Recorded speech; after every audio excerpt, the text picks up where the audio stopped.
akka amantiitti illee baay'inaan warri gochoota kana keessatti hirmaatan yoo ilaalle warra amantii kana hordofullee fakkeenyaaf amantaa musliimaatiin hordofa baay'een itti saalfadhe waan nama saalfachiisaati.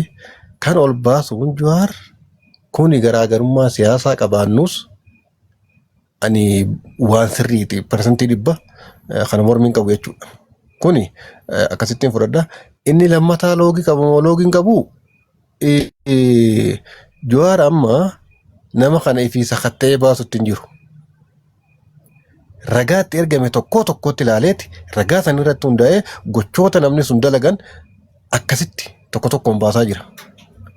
Kallattii kanaan hoggaa ilaalle akkuma obboleettii reefa Faatumaan kaafte ijoollee Arsiiti kan baay'atu. Anamma fakkeenyaaf Harargeedha. Baay'inaan ijoollee Arsiiti. Kana inni beekee keessaa fillee qofa osoo hin ta'in ragaatti ergamu irratti hundaa'a. Akkuma fuula feesbuukii isaa hordofaa jira ilaalaa jira jechuudha. Kuni loogii tokkollee hin qabu. Warri loogii qaba jee akkasitti yoo ilaale dogoggora kun. As keessatti hin agarre inumaa har tokkoon amma nama silaa akkas jee isa qeequllee kan warra negatiivii yaadullee dhimmichi kun akka yaadne godha. Namni kun hangam takka loogummaa irraa walabaa itti mul'isaa jechuu barbaadeeti. Kuni akkas ilaalamuu qaba. Inni kuni dhimmoota namoota hin qabamin wajjin wal qabatee dhugaadha. Wanti kun namoonni yakkoota kan hojjetani akkuma obboleettiin reefu kaafte warroota seeran qabne irra guddaa iddoo jireenyaatii fi kana dhaabbii hin qabne namoota akkanaa kana qabuun yeroo tokkotti hin to'ataman. Ammas opereeshinii namoota kana qabu akkaataa qindaa'een waan hin ta'iniif hanqinni jiraachuu danda'a. Gin ammoo namoota akkanaa qabuun warrumaan sila kallattiidhaan irratti hirmaatee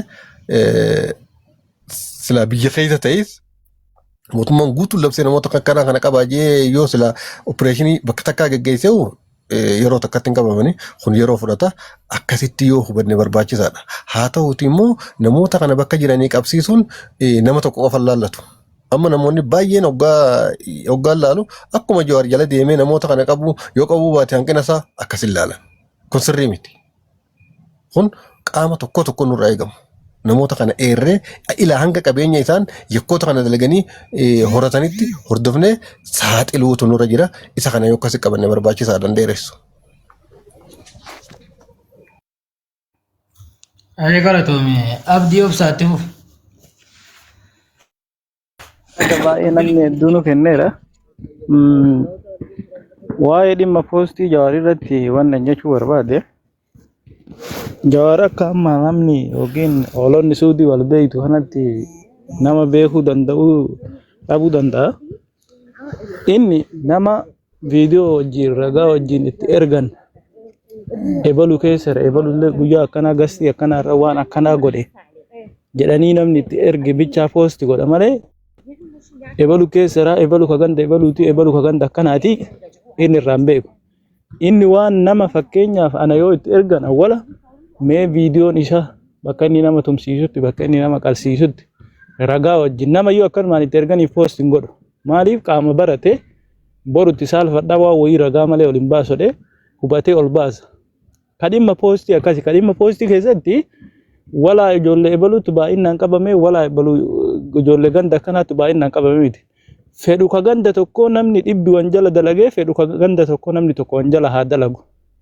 Sun akkaataa baay'ina namni naannoo tokko keessatti hirmaateeni. Sigalee amma fakkeenyaaf ijoollee Jimmaa yoo laalle lola qara taree irratti ijoollee 3 moogan bichaa argean. Sunuu waan dura taree. Nama yakka dalage ammoo baay'inaan maali wanti irratti hundaa'u hin jiru. Yoo fakkeenyaaf naannoo Arsii fi Baalee kana keessa namni 100 wanjala dalage 100 gabaafamuun dirqama. Sigalee kana gabaasaa irratti ka qabaa irratti ammoo namni har'uma poosti godhanii har'uma ebal wanjala dalagedhanii har'uma qabuun hin danda'amu. Maaliif? Fakkeenya amma Jawaar gahee isaa baheera. Poosti godhuun hawaasa beeksisuun namoota yakka dalagan kana ol baasee hawaasni akka beeku gochuu gahee ofii baheera. Kaadhimma qabaa irratti illee suuta jedhaniiti haala mijjeessaniiti eessa jiraataa qorataniiti akkamitti jira ebaluun kun eenyutu itti kalaa fakkeenyaaf ka biyya keessaa qaama dhimmi ilaallatu nama nageenyaa poolisa dubbisanii eessa akka jiraatu namni sun eessa akka oolu eessa akka bulu qoratanii karaa kamiin akka qabamuu danda'u akkasitti qindeessanii qabsiisan ammallee ka biyya Suudi Arabiyaa jiru tokkoffaa karaa koominiitiitiin bakkee namni sun jiraatu bakkee namni sun oolu eenyu waliin akka oolu eenyu waliin akka bulu magaalaa kam akka jiraatu naannoo kam akka jiraatu qorataniiti akkasitti qabamu malee dhimma qabaa irratti har'uma poosti godhee har'uma namni muluun duguugamee olaa gala jechuun namni waa mana tokko keessa jira suuta jedhaniiti kana keessanuu baadiyaa jira namni bosona keessa jiraata mee ijoollee Suudii kana yoo ilaaltan magaara keessa jiraatan suuta jedhamee ragaan itti funaanamee qabuu kanaaf haala mijjeessanii akkasitti qaban malee har'uma eebbalumaa fakkeenya hamma carraa ta'ee kutaa biraa keessaa yoo namni tokko qabame namni wal morkaa jira akkuma waan gideem san lachiinuu bakka takka jirtuu namni kaan biraa qabee kaan dhiisee akkasin laallamuun qabu kun namni akka dalage guutuun tartiibaan ganaa itti deemama karoorri bahee kanaafi akkasii malee har'uma nama maraa hin qabna jechuun hin danda'amu wanni kun eega miidiyaa hundarratti faca'ee suuta haga ganaa ji'a 5-6 fudhatuu danda'a waggaa fudhatuu danda'a namni tokko wanjala dalagee yoo ture hin dhiifamaa miti haga fedhe maan turre eega miidiyaa irratti ol ba'e eega miidiyaan marti isa beeke suuta jedhamee yoo biyya jiru kanaallee yoo Suudii illee gala biyya keessatti illee qabamuu danda'a namni kun maqaan isaa haga akaakayyuutiin maxxane waan ta'eef kana kan jedhu dhimma poostii irratti illee inni waan itti ergan waan ragaa argate poostii godhaara gandummaan keessa hin jiru jedha walumaa galatti. Illee qabamuu danda'a namni kun maqaan isaa haga akaakayyuutiin. Ayyee obsaa galatoom yaada bareeda nuu kennite. Abdii mee itti deebita. Dhombir welcome. Koomantii hojii saafte. Koomantiin. Kam jirtu fayyaa keessanii? Wanti jijjiirame wayiitu hin jiru lola qofatu walirraa dhaabbate. Bareedaati yaada kennataa jirtan irratti isinillee dhaggeeffadhe xiqqoo isii. Amma maaltu jira si fakkaate Zubeer dhugaa dubbannaa miiree dhugaan dhugaadha. Dhugaan dhugaadha fakkeessaan hin barbaachisu. Uummanni wanjala gartee yakka kana irratti hirmaataa ture. Sobaaf miidiyaa irraa bade malee namni tokkochi namni waa ta'e hin jiru. Kana soba wal sobuun faayidaan qaba. Gara hundaayyuu amma fakkeenyaaf sheejiji tokko fa'aa asirraa olii gara wannaa kana ijoolleen itti duumte san gadi deemee akkana namoonni haganaa dhibbaaf haganaa qabamee jedhan fakkeenyaaf. Namoonni akka irratti hirmaataa ture martuu kunoo sirbaa jira miidiyaarra laayivirra oola. Wanni kuni yoo agartee saaxilamuu kanaan agarteetiniin saaxilameetiniin waan tokkoffaamee waasitti mudhiisime inni silaa dhimmi seeraa biyya keenya irratti ilaallatame biyya keenya irra ilaallatamu biyya keenya mee biyya ambaa biyya namaati namni biyya keessa jiru tokko seera jala oole jira biyya keessa asarrabsan jiru dhimmi silaa ka afaan beeku ka afaan wal beeynuun ka mootummaan Oromoo kun beeku ka mootummaan Itoophiyaa beeku ka yakkoota kanarra hirmaate namoonni biyya jiru nam tokko si gartee namni biyya Uniti kabiyya yakka kanaaf dhiyaate hin jiru. Kabiyya namaati kabiyya namaallee kun gara hundaayyuu hin argitan. Asumarraa taphatee kolfaa jira. Asumarraa laayibirra oolaa jira. Yoo miskiina karaa achi ol deemu janaaza lafatti arganiif qaban malee kararratti qaban malee homaa jarana laalle tilmaamne nuti waan kanarratti illee nama duula godhaa ture dhageeffadhaa. Garuu wanti jijjiirameetiniin jedhe haala wasaala namni walirraa dhaabbate nageenyi bu'e kanuma barbaachisalleedha. Ammallee yakkamaan ni saaxilama sirriidha. Ammuma boodallee namni waan hin taane gandaaf ganda jeddutti oofu namni waan hin taane asirratti dalagu ni saaxilama. Suni bareeda. Achiin gara kaan akka nuti barbaannuu fi akka uummanni Oromoo barbaadu namoonni yakka kanarratti hirmaatan dhifaan dhifatti dhibbaan dhibbatti to'annoo seeraa jala biyya keessa ka jiruu fi ka biyya namaa jirullee oolee tan mee nama oolee nuuf fidaa mee nama tokko. Okay, asumarratti Dhombir waan bareeda kaaftee waan ani irraa irraanfadhe mata dureen kiyya tokko waan ati jette kanarraa tokko irraa irrise tokkoffaan illee ka jedhe mana warreen itti baneef warri biyya jiru kuni mikinyaan inni ila ammaatti seera dhiyaatu dhabeef maali qabxii tokkoffaa qabxii lammaffaa warrummaan Saudi Arabiyaa keessa jiru kuni warra magaalaa keessa jiru warra namni hundi beeytu magaalaan cufti beeytu ka warna nan hoteela faa keessa warra dalagu jira kunniin akkamitti ila ammaa dhiyaatu dhabeedha. Mee itti deebina gaafii ati jette irratti sheetichi Diimaan Ahmad eennuti ka jedhu ijoolleen micaasan akkasitti gurraate suni qabamtee jirti seera jara ooltee jirti nama dhibbaa fi wayitu seera jara oolee jira guyyaa sadi dura nama sadi moo afurii jedhanii borumtummaa sanii nama 53 jedhee afaan isaatiin jedhee har'a ammoo nama dhibbaa fi wayii jedhe tokkoffaa wanti kun soba jettaati. Jechuun ilaani sitti maama fakkeenya namni dhibbaaf wayii nama ajjeesee miti tokkoffaa ila akkaataan itti deemamuu qabu ila biyya namaa keessa hirtaatillee beeyta namni dhibbaa fi wayii nama monjala dalagee miti sirriidha yoo nama karaa deemu yookiin tawakkalataa amma karaan sun karaa namni ittiin ol seenu Zubeer karaa seensaati jechuudha. Karaa seensaa sanirratti namni majuulaa gana qabame agas qabame yoo taate lakkoofsa yoo taate malee wanni barbaadamaa jiru akkaataa itti beeytuuf akka ni beekuttillee warra yakkamtoota moo warra biraati? Yakkamtoota barbaadu. Duuba nama dhibbaa fi wayitu yakkamaadha du. Namni dhibbaaf wayii kuni laal tokko warra mallaqa biyya isaanii ergu warra guruppii keessatti laal guruppii tana lola dhufaa dabraa keessatti akka guruppiin jirtu qabatamatti ni beekaanu fakkeenyaaf nama dhibbaaf wayii ni jirti naagala suni Zubeerii kiyya tokkoffaa jeejiji sun akkaataa guruppii san itti ibsullee tokko itti kiikilii miti namni waan tokko hojiirra oolchuuf deemu tokko Zubeerati mishinii wayii qabattee jechuudha mishinii yoonee mishinizee waan san hojiirra oolchuuf deemtu hagana tochi keessa jira akkana waliin jedhanii akkana waliin godhan jettee waan san osoo hojiirra oolchin dubbatuun asirratti sadarkaa tokkoffaa irratti galata jedhe. Ani ammoo akka ilaalcha kiyyaatitti fakkeenyaaf Arsiillee haa ta'u Walloollee haa ta'u Harargee namoonni gocha fokkataa kana raawwatan namoonni ija Jawaar duratti fakkeenyaaf ol bahe namoota waan kana raawwachiisanii fi raawwatan hedduutu jira.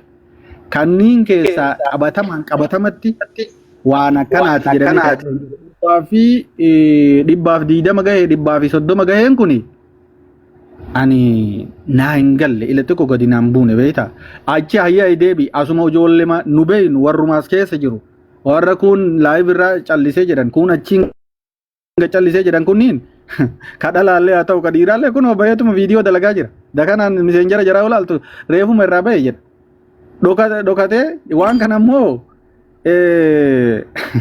Apa kati dubbatan nama dhibaa beeyta aamsha isin namoonni anama waa lama garana nyaate beeyta namoota asirratti wal balaaleeffatee waan hin taane waliin jedhuuf akkamitti wallaalaa jira beeyta akkanumaan galata dhabdan malee namuu homaan taane jedhaa jira ijoollee wallaahi billaa ol baatee viidiyoo dalagaa jirti miidiyaa irra jirti martisiitu warri waan kana dalagaa jirullee takka jedhi Zubeer ammallee ammoo tuyyuu yoo dhugaa seerri jiraate biyya keessallee warri jiru kuno miidiyaa irraa nama arrabsaa jira sigalaami ani waan kun naan galle ayamshee namni rakkinne kana silaa ummata oromootiif yaadu silaa dhugaadha duuti haati hiyyeessaa akkatti miidiyaa irraa boottu tun isiin tawalloodhaa ta'a ilmoo ofii dhabdu isiin taarsiidhaa ta'a ilmoo ofii dhabdu tuni osoo garaa nama nyaate silaa akkanatti wanta hin jedhanii Rabbi khairii haa godhu jechuudha ka wanni kun waan dhugarraa fafagaatee jedhanii akka yawwala girgirrii goona sanii miti.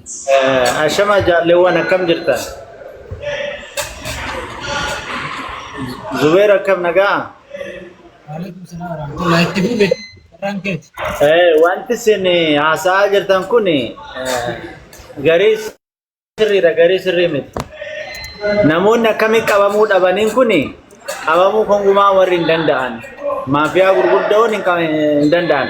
Nuti asirratti garee ittisa godaansa seeraan alaa irratti waggaa 2 dura jechuudha. Waggaa 2 hojjedhee waggaa 1 dura garee sun baatii 7-8 dura diigamte. Akki itti diigamtellee haaluma dadhabnee humna keenyaa ol taane ta'eeti wanti sun. Achirratti maafiyoota gurguddaa tujira. Jala deemnee hubannee ka Itoophiyaa Sumaalee laasaanota Itoophiyaa keessaa laasaanota galchee aga bosaasoo kafe'u namni tokkichi nama 500 ka fuudhu sana hunda qindeessinee akkaawuntii isaanii maqaa isaanii iddoo isaan jireenya isaanii hundumaan qindeessinee mootummaa Itoophiyaatti kennina federaalaatti sanis maallaqaan bitanii nu injifatan hin dandeenye jechuudha akkaawuntii xixiqqoo irratti cufsuusu turre deebi'ee Jibuuti illee akkasuma deebi'ee Yemanii keessatti warri Yeman jirtan ni beektu dallaalonni gurguddaa Yeman irraa sochoosa isaan kunniin warroota amma miidiyaa irratti deemaa ta'u kunniin hundi isaaniittu Yeman keessatti nama ajjeesaa turan yoo mootummaa Yemanii waan hin qabne isaan kanniin yogguu qaban galgala san bahu har'a ni qabamu galgala san bahan maaliif maallaqa qabu jechuun maallaqaan socho'u soba jechuun nama xixiqqaa dallaalota xixiqqaatu qabama isaan kunniin yoo qabamani maallaqumaan haga hidhamee ba'a Yemen keessatti jechuudha maafiyaa Yemanii konguma namni qabuus hin danda'u. Gaafii takamee tafe tamari Zubeer waa akkasitti siifin ibsa hatta as gaafii waa addaan baaftee kitaabni jedhaman. Egas nagaafatta. Egas booda Yemanii maafiyoonni Yemen keessa jiru gurguddaan jechuudha. Warroon nama xiqqoo mul'ate kunniin sunni xixiqqoodha salphaadha. Egas Yemen Suudii seenanii nuti maallaqni isaanii sun eessatti walitti qabama? Jiddatti walitti qabama. Maafiyoota sanniin Riyaaditti walitti qabama. Alkarjii fi Waadi Dawaasir walitti qabama. Maallaqni kun eessa dhaqa? As dhufa. Asirraa gara biyyaa ergatu. Ummata kanniin jala deemnee baasii Itoophiyaa geessine gara deeninatiitiin isaan humna keenyaa olii uummanni gaara keessa jiru qabuu hin danda'an jedhe amma akkamitti waan kana dhaabuu dandeenya ka jennu nuti achi waggaa 2 dura irratti dalaguu turre jechuudha Obsaa Yusuf obbo Anash yoo dhageechanii jirtu sagalee isaanii obbo Anash jechuun itti gaafatamaa ittisa godaansa seeraan alaati isaan kunniin OMJ waliin dalagu Qaymasqarii Yemanii waliin kana hunda geenye isaan bakka qabsiisnetti maallaqaan bahu maallaqatu taphachuu jira malee lubbuu namaatiif namni quuqamee ol bahee hin jiru haqqee dhugaa'uu walitti himne jechuudha amma gurbaan deeggadda qabame nama shaniin ajjeesan tokko qabamee jedhan isaan sunniin dhugaadha qabamuun isaa akkamitti nama ofiititu jala deeme nama mucaasan ajjeesantu jala deeme ijoollee san qabsiisuu danda'e jechuudha yoo namni si jala deemu hin jiraatin namni si qabsiisu hin jiru ummata Yemanii keessa immoo ka qabuu danda'u biyyattiin mootummaa waan hin qabne ka qabuu danda'u OMG keessa warra dalagu qofaadha isaan kunniin ni danda'u kuwwanuu kijibaa jechuudha ummanni maallaqaan taphachuu jira akkanamee yaada keenya gaafadhama gaafii ammaarra.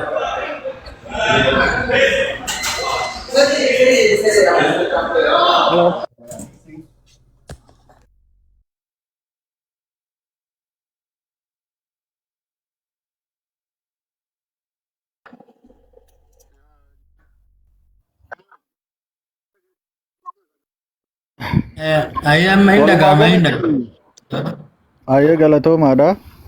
Ela Zubeer wanni jechuu barbaade ani warruma waa hordofna jedhu kanayyuu erga dhugaa mootummaa waliin deemanii waa hordofan kataatu taate naannoo kanniin irratti eega hirmaatan ummata laayibirra oolu ummata laayibirraa cafaraa oolu kanatti akkamitti mootummaa sanitti kennuu dhaban ayyee asirratti lakkaa'u miti bar kono laayibii tatta'an namuu bakka jiru laayibii tatta'a gama hundaayyuu jechuudha atama laayibirra jirtaami Zubeer namni akkan laayibii akka dalagee akkatti laayibirra taa'u namni kun hordofamaa jira imbaasiin hordofaa jira yookiin nama hordofaa jira hin dandama jajji ila bar ka gubbaa yoo fakkeessinee dabarsine ayyee garuu ani waan riilii beeyta yeroo hedduu wallahi Zubeer waatu gannaan fudhatamne beeyta nama yakka kanniin dalagaa jiru ka gartee kallattii laayibii taa'ee maal fidda Siin jedhu jira erga mootummaa waliin dhayitee waan kana sirreessaa jiraattee nama guursisaa jiraattee jettee. Kara hundaayyuu laayivira nama taa'u kan akkamitti dhiiftanii ree kamiree miskiina majuula karaa deemu tawakkalata. Kanneen guuranii nama lakkaa'uun gaddi maafi faayida yaaki.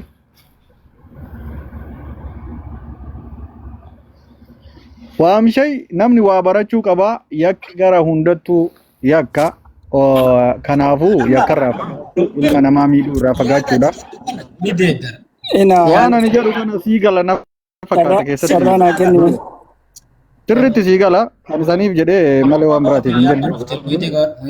Waan nagaha uummataati nagaha miskiina karaa deemu ilmaan Oromoo akkuma duritti wal nyaachisanii wal baasanii wal dabarsuun barbaachisaadha malee jarana namni tokko lubbuun isaa mee kara hin taanetti kara faayidaa hin qabnetti ka waa takka hin balleessin baduun eenyuma birattuu nama kamuu birattuu barbaachisaa miti. Kanaaf uummata keenya inni kamiyyuu ilmaan Oromooti keessattuu Muslima amantii takka qabdan namummaa qabaachuu qabdan tokkoffaa nama ta'etu amantiillee qaba. Namni eega namummaa qabaate jedhe namummaa namarratti maaliif miidhaa geessisa jedhee yaaduu danda'uu qaba. Isa lammataa mallee amantii qabaate amantiin isaa sun maal ani ruuhii namaa dhiiga namaa badhetti jiisee maal ta'a jedhee yaaduu danda'uu qaba. Isaanan mana banatanii waan adda addaa yakkoota adda addaa irra hirmaatanis kanarraa waa baratan jedhee yaadaa garuu Zubeer fakkeessaan asirraa ebaluu akkas gooniif maaree cijii suni ila gadinaan fudhatamuuf jedhe malee waan biraatiif hin jenneeti. Yaada keessarratti hubadha. Dhugaa Rabbii dubbatuudhaaf wanti kuni duraanuu Oromoo waan dandeettu tokko hin dandeenyu jedhaniitiin dhiiga namaa dhangalaasan jechuu qabxii bareedaa kaafte. Amma kasilaa ka barbaadisu gartee miti guddaan qabamnaan diqqaan homaayyuu miti takka jira beeyta. Namoonni hojje dureedhaan ajajaa waraanaa ta'aniitiin waan kana labsaniitiin lubbuu nama meeqaa ficcisiisan biyyattillee viidiyoo waraabanii nama arrabsaa jiran. Bakka yakka itti dalaganittillee viidiyoo waraabaniitiin nama arrabsaatiin jiran. Nama dhibbaa fi wayii qabneen hin jiran. Hay ka waa balleesse ka viidiyoo waraabaa laayif irra taa'ee nama arrabsu isa kami? Ka qabame ammootuyyuu isa kami? Kunillee gaafii ajaa'ibaati. Tokko jedhi kunillee waan dogongoraati. Lammaffaa irratti wanti kun ilaal akka furmaata argatu ufumaa arganiitiin dhiisan ammallee lolli kun beeki yoo akka amma eegalan kanaan nama osoo takkallee ta'e osoo tokko nama tokkoo fi lamallee ta'e qabame jedheetii yaada jechuudha. Yoo waan kana uummata kana qabanii seeratti hin dhiyeessine gartee miti amma sammuu wanti kun inuma deebi'a na amanii ni deebi'a wallaahi dhibbaan dhibbatti deebi'a. Bataliyyi keessaa'u fakkeenya Walloo keessaa namni tokko qabame Arsii keessaa yoo namni hin qabamin yoo waliin qixxaahin sanuu gartee miti yoo namni shan yookaan kudhan yookaan jaha yoo hin qabamin keessaa kutaa tokko keessaa namni 4-5 qabame kutaa tokko keessaa immoo namni 2-3 qofti yoo qabame yaa'iin tun ammallee inuma kaati. Waan kana sila fakkeessuu dhiisanii nama hangana qabame jechuu dhiisanii warroota silaa hojje dureedhaan waraana ta'aniitiin ajajaa ta'anii labsan kana osoo seera qabanii seera dhiyeessanii ajaa'iba silaa gartee miti. Maaliif namni miidiyaa irra taa'ee nama arrabsa dhugaa Rabbii dubbachuudhaaf amicha Ali Baraarii ka jedhaniin tokko sa'a 24 asirra taa'eetiin nama caffara jechuu nama har'allee sa'a 24 lola sanirraa uf duubatti hin deebiin isa tokko mucaa Walloo sun gartee miti. Teenna keessaallee akkasuma kun maammee Orofaallee naga'umaan jirti. Namni naga'umaan laayifii irra taa'aa jechuudha. Kan namoota kanneen hin qabsiisin fakkeenyaaf amma maammee Oroo lola gaafa micaa artummaa fursee Walloo keessaa du'e san ajajaa waraanaa isa ture jechuudha. Inni lama poostii hin taane hin qabamne nagaan jira jechuudha. Kun sirrii miti kun waan hin taane nama sossobina uummata yoo qabdan qaba. Yoo hin qabne immoo tuyyuu keessaa ba'a. Abbaan jarraa itti fufi. Dubbaddu? Dubbaddu. Jalqaba akkam nagaa fayyaa yaada gaarii irratti mari'ataa jirtanii. Wanti guddaan nuti jajjabeessuu qabnu maal inni yakki kun saaxilamuun mataa isaa. Yakkamaan yakka tokko dalagee ilma namaa dhiiga jiisee lubbuu balleessee dararee nagayaan akka hin jiraanne saaxilamuun isaa gosti gaadha. Qabamee jira warri hin qabamanis. Goda keessatti dhokatee laayivii ba'uu danda'a. Kun nu ajaa'ibuu hin qabu. Amma wanni beekamuu qabu warri biyya keessaas namni hundi jaroota tana yakkamtoota ta'uusii baree jira jechuudha. Sana qofa miti. Namni tokko boru ka'ee laayivii irratti ba'ee nama ajjeesa yookaan ammoo waanuma biraatu yakka ka dalagu yoo ta'e itti gaafatamummaan dhufuu akka danda'u beekamuu qaba jechuudha. Ijoolleen wallaaltuun yakka dalaydee eega yakki isaanii suni ragaa waliin viidiyoo waliin saaxilamee boodas miidiyaa irratti baatee har'a dubbattuutun jechuudha itti gaafatamuuf deemti. Seerri mootummaan yoo qabu baate dhuunfaan tarkaanfii irratti fudhata jara tana. Yakkamtoota tana eenyuyyuu isin dhiisu. Bar Saudi Arabiyaatti haa hojjettu bakka feete haa hojjettu malee biyya keessatti qabeenya horataa jirtu mana achitti bitatti maatii qabdi. Namni nama jalaa ajjeesan namni nama jalaa dararan eenyuun akka taate ragaa wajjin ni hordofa jechuudha. Qabamuu fi seeratti dhiyaachuun waan yeroo fudhatus ta'u amma wanni jajjabeeffamuu qabu namni jara tana beeku saaxilaa adada deemuun yakki kun xiqqaataa deema isarratti haa xiyyeeffannu ammatti qabamuu har'a maan qabamne laayivii jirti ka jedhu kuni dhugaadha gaara keessatti dhokattee laayivii ba'uu dandeetti. Akkasi galatooma.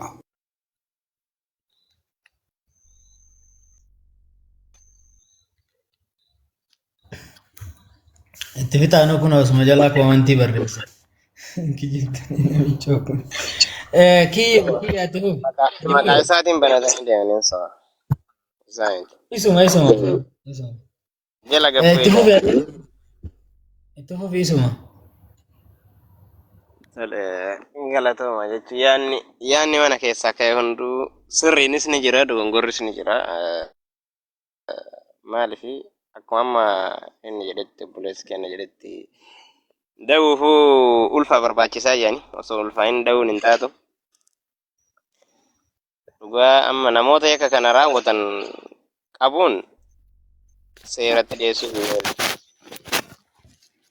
Maaliif amma sa'aatii kanatti wanti isaan qabnee jedhanii amma nama 100 nama 50 wayi nama 70 jedhan kun warra yakka hojjete qofaa miti wanni isin adda baastanii beekuu qabda. Fakkeenyaaf amma kan isheen sun jechuun jiru warra yakka hojjete qofaa miti akka inni dubbatutti miskiina keessatti miidhamaa jira jechaa ture. Viidiyoo isaa fakkeenya guutuu dhaggeeffattan jechuudha. Poostii 2-3 godhe. Miskiina kan waanuma takka lola kanarraa qofa hin qabne kan gaala ofii tiisaa jirutu amma keessatti qabamu jira. Garuu namni sun nama mootu bakka san dhaqee akka nama ofii janaa'iza illee kaasee itti dubbataa jira jechuudha. Fakkeenya wanti nu dubbatu sun hoggaa inni anatu janaa'iza illee kaasoggaa jiru dhugaadha jennee fudhanna ka'a. Namoota waan san hojjetan illee nama yakka suukaneessaa mucaa san irratti hojjetan illee to'annaa seeraa jala oolan illee isatti dubbate garuu ila wanti nu hubatuu qabnu wanni tokko har'uma kaa'amee irraan ta'u yeroo fudhata nama qabuudhaaf maaliif isaan warra lola labsu kana caalaa warra isaanii haala mijeessutu warruma lola labsu kanaa yubar isaanirra guguddaatu jira warri isaanii haala mijeessu warra mana itti kireessee warra mana keessatti awwaaluu jira bar isa kana baasuun ni ulfaata soba amma kan ijoolleen liif irraa baddee maal jettu guyyaa 2-3 amma ebaluu qabame maal jedhanii muudiidhaan ijoolleen sagalee walii waraabdee qabame jettee namni biroo mootu ebaluu qabame jedhee sagalee nama sanii miidiyaa irratti ol baasu ummata irratti muudii qabatu barbaadaniiti. Maaliif warri waan kan hordofutu jiru nama yakka hojjete keessaa eenyutu seera jala oolee eenyutu seera jala hin oolinni nutu hin beekne malee isaan inuma guba qaban garuu yeroo fudhata akkuma obboleessi kenna jedhe qabuudha itti jarjaruu hin qabnu eegumatu sirriidha. Obsaan aannan goromsaa jedhanii waan tokkoof har'uma ol kaatee akka rakkas godhawa jette hin taatu. Yeroo fudhata guuruun maaliif unkaan nama yakka hojjetee miti amma majuuluma taa'ee kama waa quba hin qabne kana shoortammaan hoggaa barbaadee deemtu qabuun ni ulfaata kunummaanu osoma ittuu erganii dhaqanii harkaa fiigee ba'u jira akka laayyootti hin qabamu namni oromoodha miti hin beektani obsuudha osoo namaa miti gaafa tokko dhiini miskiinaatu isa qaba ofii isaati garuu wanti silaa ummanni kun ummanni oromoo bal'aan kun wanni itti galata galchuu qabu namoonni yakka kana hojjetanuu suuraan isaanii ol bahee maxxanfamuun bu'aa guddaadha. Akkamitti bu'aa guddaadha? Namni kun hanga fedhoo ta'e biyya namaa tana keessatti namni hanga fedhe kanuma iqaama qabuyyuu gaaf tokko biyya isaa dachaadhaaf abbaan irratti jirtutti namni irraa hin jiru. Namni kun qabamuun suuraan isaa ol bahuun akka waan qabameetti ilaalamudha. Maali namni gaafa waa irraa ta'e nama kana har'a yoo isa arguu baate illee namni keessan barnoota quba hin qabne namni waa irraa ta'e waa qorachuu jira. Zarii nama sanii qorata. Inuma wal qorata namni akkan ta'e akka malee hin ta'e jechuudha. Dhiini nama sanii ni ba'a erga suuraan kun ol bahu jechuun dhiini nama sanii ol bahu jechuudha. Akkasitti amanuu qabna malee itti muddamuu hin qabnu. Inuma dhufa wanni martuyyuu. Akkuma suuraan ol bahetti dhiiga miskiinaatiif fida. Namni horii awlijaanaa ta'e ofiin dudubbataa jiranii dhiini miskiinaa nama qaba waan taateef dhiini namaa nama hin baasu ofuma isaaniitiin dudubbatan. Meeqa viidiyoo waraabee ofii isaatti dubbataa jira jireenya irraa abdii kutatee. Maaliif kun sodaa poost waa osoo hin taane dhiiga miskiinaatu isa qabe lama harka caalu. Kana waan taateef itti jarjaruu hin qabnu inshaallah. Ammallee rabbi haa qabu. Bakka jirtanii du'aa himatti godha. Akkasiin qabamtu malee rakkoo takka hin qabu kun. Obsuun gaafa ta'u obsan malee hin taatu obsumaan suutuma suutaan qabamti hundi siitu. Seera jala namni gara mittuu gara ba'uun jiru biyya guddaa.